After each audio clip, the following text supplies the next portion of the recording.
Hi, this is Megan at the Ashland Public Library in Ashland, Ohio. Welcome back to our read-along of The Lightning Thief by Rick Riordan. When we last left off, Percy and his friends had made it all the way to Las Vegas, and then they got trapped in the Lotus Hotel for 5 days. So now there's only 1 day left until the deadline of the summer solstice. So let's keep reading to see if they manage to save the day. Chapter 17. We shopped for waterbeds. It was Annabeth's idea. She loaded us into the back of a Vegas taxi as if we actually had money and told the driver, "Los Angeles, please." The cabbie chewed his cigar and sized us up. "That's 300 miles. For that, you gotta pay up front." "Do you accept casino debit cards?" Annabeth asked. He shrugged. "Some of them, same as credit cards. I gotta swipe them through first." Annabeth handed him her Green Lotus cash card. He looked at it skeptically. "Swipe it," Annabeth invited. He did. His meter machine started rattling. The lights flashed. Finally, an infinity symbol came up next to the dollar sign. The cigar fell out of the driver's mouth. He looked back at us, his eyes wide. "Where to in Los Angeles? Your Highness?" "The Santa Monica Pier." Annabeth sat up a little straighter. I could tell she liked the "Your Highness" thing. "Get us there fast and you can keep the change." Maybe she shouldn't have told him that. The cab's speedometer never dipped below 95 the whole way through the Mojave Desert. On the road, we had plenty of time to talk. I told Annabeth and Grover about my latest dream, but the details got sketchier the more I tried to remember them. The Lotus Casino seemed to short-circuited my memory. I couldn't recall what the invisible servant's voice had sounded like, though I was sure it was somebody I knew. The servant had called the monster in the pit something other than my lord. Some special name or title? "The Silent One," Annabeth suggested. "The Rich One?" Both of those are nicknames for Hades. "Maybe," I said. Though neither sounded quite right. "That throne room sounds like Hades's," Grover said. "That's the way it's usually described."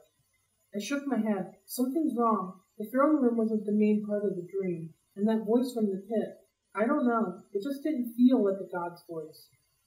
Annabeth's eyes widened. "What?" I asked. "Oh, nothing. I was just—" "No, it has to be Hades. Maybe he sent this thief, this invisible person, to get the master bolt and something went wrong." "Like what?" I don't know," she said, "but if he stole Zeus's symbol of power from Olympus and the gods were hunting him, a lot of things could go wrong. So this thief had to hide the bolt or he lost it somehow. Anyway, he failed to bring it to Hades. That's what the voice said in your dream, right? The guy failed. That would explain what the Furies were searching for when they came after us on the bus. Maybe they thought we had retrieved the bolt." I wasn't sure what was wrong with her. She looked pale. "But if I'd already retrieved the bolt," I said, "why would I be traveling to the underworld?"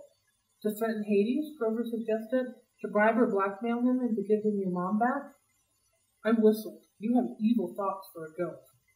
"Why, thank you." "But the thing in the pit said it was waiting for 2 items," I said. "The master bolt is one. What's the other?" Grover shook his head, clearly mystified. Annabeth was looking at me as if she knew my next question and was silently willing me not to ask it. "You have an idea what might be in the pit, don't you?" I asked her. If it isn't Hades." "Percy, let's not talk about it. Because if it isn't Hades— No, it has to be Hades." Wasteland rolled by. We passed a sign that said California State Line 12 miles. I got the feeling I was missing one simple critical piece of information. It was like when I stared at a common word I should know, but I couldn't make sense of it because 1 or 2 letters were floating around. The more I thought about my quest, the more I was sure that confronting Hades wasn't the real answer. There was something else going on, something even more dangerous. The problem was, we were hurtling toward the underworld at 95 miles an hour, betting that Hades had the master bolt. If we got there and found out we were wrong, we wouldn't have time to correct ourselves. The solstice deadline would pass and war would begin. "The answer is in the underworld," Annabeth assured me. "You saw spirits of the dead, Percy. There's only one place that could be. We're doing the right thing." She tried to boost our morale by suggesting clever strategies for getting into the land of the dead, but my heart wasn't in it. There were just too many unknown factors. It was like cramming for a test without knowing the subject. And believe me, I'd done that enough times. The cab sped west. Every gust of wind through Death Valley sounded like a spirit of the dead. Every time the brakes hissed on an 18-wheeler reminded me of Echidna's reptilian voice. At sunset, the taxi dropped us at the beach in Santa Monica. It looked exactly the way LA beaches do in movies, only it smelled worse. There were carnival rides lining the pier, palm trees lining the sidewalks, homeless guys sleeping in the sand dunes, and surfer dudes waiting for the perfect wave. Grover, Annabeth, and I walked down to the edge of the surf. "What now?" Annabeth asked. The Pacific was turning gold in the setting sun. I thought about how long it had been since I'd stood on the beach at Montauk, on the opposite side of the country, looking out at a different sea. How could there be a God who could control all that? What did my science teacher used to say? 2/3 of the Earth's surface was covered in water. How could I be the son of someone that powerful? I stepped into the surf. "Percy," Annabeth said, "what are you doing?" I kept walking, up to my waist, then my chest. She called after me, "You know how polluted that water is? There's all kinds of toxic—" That's when my head went underwater. I held my breath at first. It's difficult to intentionally inhale water. Finally, I couldn't stand it anymore. I gasped. Sure enough, I could breathe normally. I walked down into the shoals. I shouldn't have been able to see through the murk, but somehow I could tell where everything was. I could sense the rolling texture of the bottom. I could make out the sand dollar colonies dotting the sandbars. I could even see the currents, warm and cold streams swirling together. I felt something rub against my leg. I looked down and almost shot out of the water like a ballistic missile. Sliding alongside me was a 5-foot-long mako shark. But the thing wasn't attacking. It was nuzzling me. Heeling like a dog, tentatively I touched its dorsal fin. It bucked a little, as if inviting me to hold tighter. I grabbed the fin with both hands. It took off, pulling me along. The shark carried me down into the darkness. It deposited me at the edge of the ocean proper, where the sandbank dropped off into a huge chasm. It was like standing on the rim of the Grand Canyon at midnight, not being able to see much, but knowing the void was right there. The surface shimmered maybe 150 feet above. I knew I should have been crushed by the pressure. Then again, I shouldn't have been able to breathe. I wondered if there was a limit to how deep I could go, if I could sink straight to the bottom of the Pacific. Then I saw something glimmering in the darkness below, growing bigger and brighter as it rose toward me. A woman's voice, like my mother called, Percy Jackson. As she got closer, her shape became clearer. She had flowing black hair, a dress made of green silk. Light flickered around her, and her eyes were so distractingly beautiful I hardly noticed the stallion-sized seahorse she was riding. She dismounted. The seahorse and the mako shark whisked off and started playing something that looked like tag. The underwater lady smiled at me. "You've come far, Percy Jackson. Well done." I wasn't quite sure what to do, so I bowed. "You're the woman who spoke to me in the Mississippi River." "Yes, child. I am the Nereid, the spirit of the sea." It was not easy to appear so far upriver, but the Naiads, my freshwater cousins, helped me sustain my life force. They honor Lord Poseidon, though they do not serve in his court. "And you serve in Poseidon's court?" She nodded. "It has been many years since a child of the sea god has been born. We have watched you with great interest." Suddenly I remembered faces in the waves off Montauk Beach when I was a little boy, reflections of smiling women. Like so many of the weird things in my life, I'd never given it much thought before. "If my father is so interested in me," I said, "why isn't he here? Why doesn't he speak to me?" A cold current rose out of the depths. "Do not judge the Lord of the Sea too harshly," the Nereid said to me. "He stands at the brink of an unwanted war. He has much to occupy his time.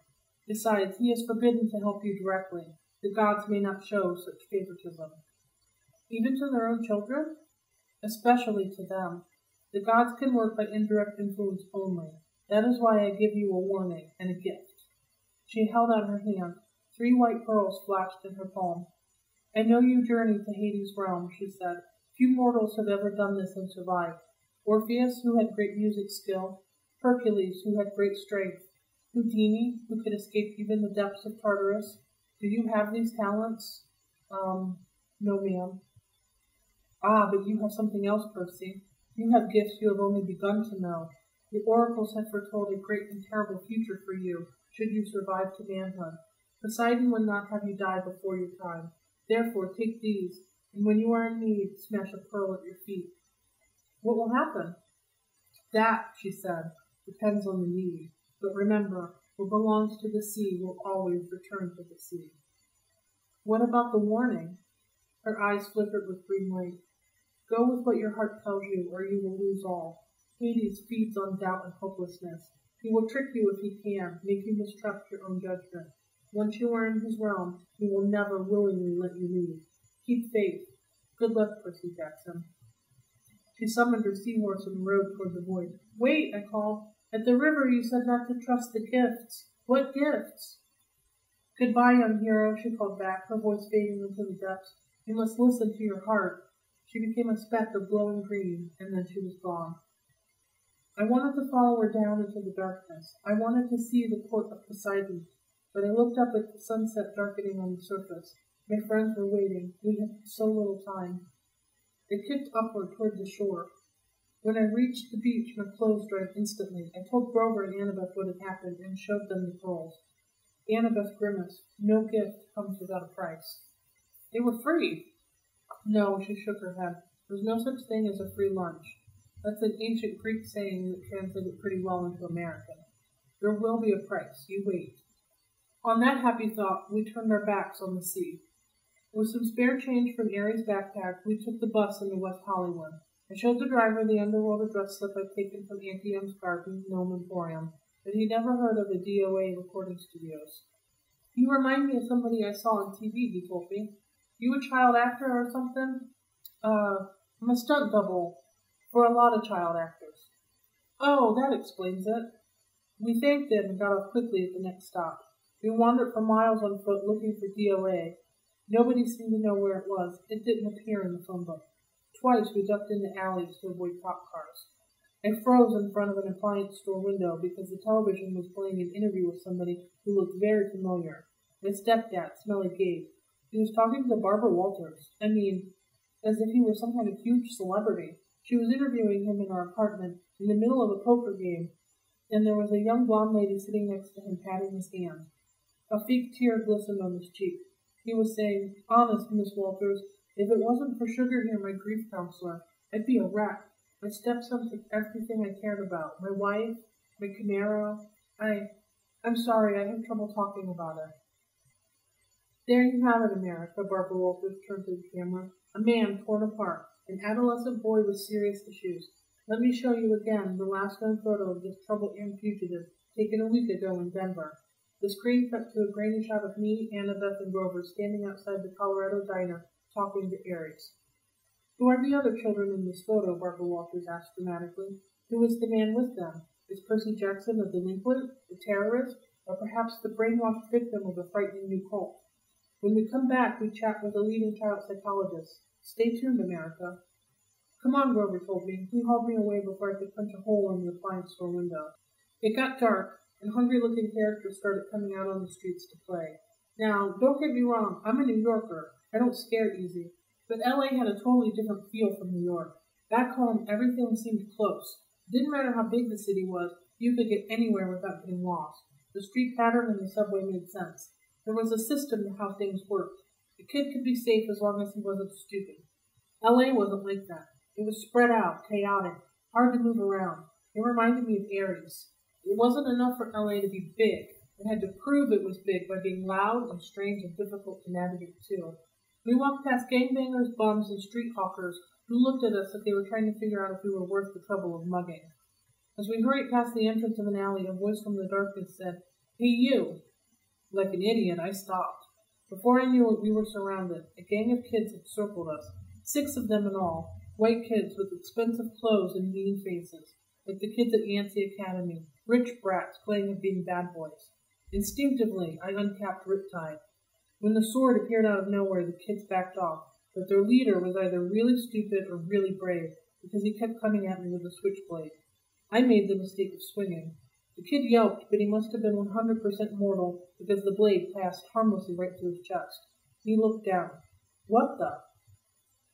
I figured I had about 3 seconds before his shock turned to anger. Run! I screamed at Annabeth and Grover. We pushed 2 kids out of the way and raced down the street, not knowing where we were going. We turned a sharp corner. There! Annabeth shouted. Only one store on the block looked open, its windows glaring with neon. The sign above the door said something like Krusty's place? Krusty's Waterbed Palace? Grover translated. It didn't sound like the place I'd ever go except in an emergency, but this definitely qualified. We burst through the doors and ran behind the waterbed and ducked. A split second later, the gang kids ran past outside. I think we lost him, Grover panted. A voice behind us boomed. Lost who? We all jumped. Standing behind us was a guy who looked like a raptor in a New Year suit. He was at least 7 feet tall with absolutely no hair. He had gray leathery skin, thick-lidded eyes, and a cold reptilian smile. He moved towards us slowly, but I got the feeling he could move fast if he needed to. His suit might have come from the Lotus Casino. It belonged back in the 70s big time. The shirt was silk paisley, unbuttoned halfway down his hairless chest. The lapels on his velvet jacket were as wide as landing strips. The silver chains around his neck, I couldn't even count them. I'm Krusty, he said with a tartar yellow smile. I resisted the urge to say, yes, you are. Sorry to barge in, I told him. We were just, browsing. You mean hiding from those no-good kids, he grumbled. They hang around every night. I get a lot of people in here, thanks to them. Say, you want to look at a waterbed? I was about to say no thanks when he put a huge paw on my shoulder and steered me deeper into the showroom. There was every kind of waterbed you could imagine. Different kinds of wood, different patterns of sheets, queen size, king size, emperor of the universe size. This is my most popular model. Krusty spread his hands proudly over a bed covered with black satin sheets, with built-in lava lamps on the headboard. The mattress vibrated, so it looked like oil-flavored Jell-O. Million hand massage, Krusty told us. Go on, try it out. Shoot, take a nap, I don't care. No business today anyway. I said, I don't think... Million hand massage, Grover cried and dove in. Oh, you guys, this is cool. Krusty said, stroking his leathery chin. Almost. Almost what? I asked. He looked at Annabeth. Do me a favor and try this one over here, honey. Might fit. Annabeth said, but what? He patted her reassuringly on the shoulder and led her over to the Safari Deluxe model with teakwood lions carved into the frame and a leopard-patterned comforter. When Annabeth didn't want to lie down, Krusty pushed her. Hey, she protested. Krusty snapped his fingers. Ergo! Ropes sprang from the side of the bed, lashing around Annabeth, holding her to the mattress. Grover tried to get up, but ropes sprang from his black satin bed too and lashed him down. Then it not cool, he yelled, his voice vibrating from the million-hand massage. Then it not cool at all. The giant looked at Annabeth, then turned toward me and grinned. Almost, darn it. I tried to step away, but his hand shot out and clamped around the back of my neck. Whoa, kid, don't worry. We'll find you one in a sec. Let my friends go. Oh, sure I will, but I gotta make them fit first. What do you mean? All the beds are exactly 6 feet, see? Your friends are too short. Gotta make them fit. Annabeth and Grover kept struggling. Can't stand imperfect measurements, Krusty muttered. Ergo! A new set of ropes leaped out from the top and bottom of the bed, wrapping around Grover and Annabeth's ankles, then around their armpits. The rope started tightening, pulling my friends from both ends. Don't worry, Krusty told me. These are stretching jobs. Maybe 3 extra inches on their spine. They might even live. Now why don't we find the bed you like, huh? Percy, Grover yelled. My mind was racing. I knew I couldn't take on this giant waterbed salesman alone. He would snap my neck before I ever got my sword out. Your real name's not Krusty, is it? I asked. Legally, it's Procrustes, he admitted. The stretcher, I said. I remembered the story. The giant who tried to kill Theseus with the excess hospitality on his way to Athens. Yeah, the salesman said, but who can pronounce Procrustes? Bad for business. Now, Krusty, anybody can say that. You're right, it's got a ring to it. His eyes lit up. You think so? Oh, absolutely, I said. And the workmanship on these beds? Fabulous. He grinned hugely, but his fingers didn't loosen on my neck. I tell my customers that, every time. Nobody bothers to look at the workmanship. How many built-in lava lamp headboards have you seen? Not too many. That's right. Percy, Annabeth yelled, what are you doing? Don't mind her, I told Procrustes. She's impossible. The giant laughed. All my customers are. Never 6 feet exactly. So inconsiderate. And then they complain about the fitting. What do you do if they're longer than 6 feet? Oh, that happens all the time. It's a simple fix. He let go of my neck, but before I could react, he reached behind a nearby sales desk and brought out a huge double-bladed brass axe. He said, I just center the subject as best I can and lop off whatever hangs over on either end. Ah, I said, swallowing hard. Sensible. I'm so glad to come across an intelligent customer. The ropes were really stretching my friends now. Annabeth was turning pale. Grover made gurgling sounds like a strangled goose. "So, Krusty," I said, trying to keep my voice light. I glanced at the sales tag on the Valentine-shaped honeymoon special. "Does this one really have dynamic stabilizers to stop wave motion?" "Absolutely. Try it out." "Yeah, maybe I will. But would it work even for a big guy like you? No waves at all?" "Guaranteed." "No way." "Way." "Show me." He sat down eagerly on the bed, patted the mattress. "No waves, see?"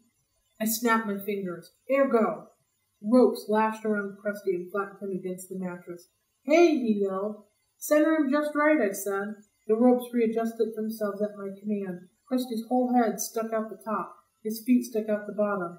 "No," he said. "Wait, this is just a demo." I uncapped Riptide. A few simple adjustments. I had no qualms about what I was about to do. If Krusty were human, I couldn't hurt him anyway. If he was a monster, he deserved to be turned into dust for a while. "You drive a hard bargain," he told me. "I'll give you 30% off selected floor models." "I think I'll start with the top." I raised my sword. "No money down, no interest for 6 months." I swung the sword. Krusty stopped making offers. I cut the ropes on the other beds. Annabeth and Grover got to their feet, groaning and wincing and cursing me a lot. "You look taller," I said. "Very funny," Annabeth said. "Be faster next time." I looked at the bulletin board behind Krusty's sales desk. There was an advertisement for Hermes delivery service and another for the all-new compendium of LA area monsters. The only monstrous yellow pages you'll ever need. Under that, a bright orange flyer for DOA recording studios, offering commissions for heroes' souls.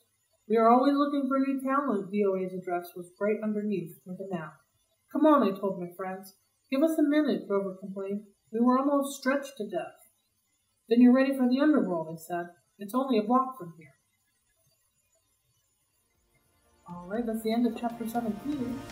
Come back next time and maybe we'll finally find out if Percy will make it into the underworld.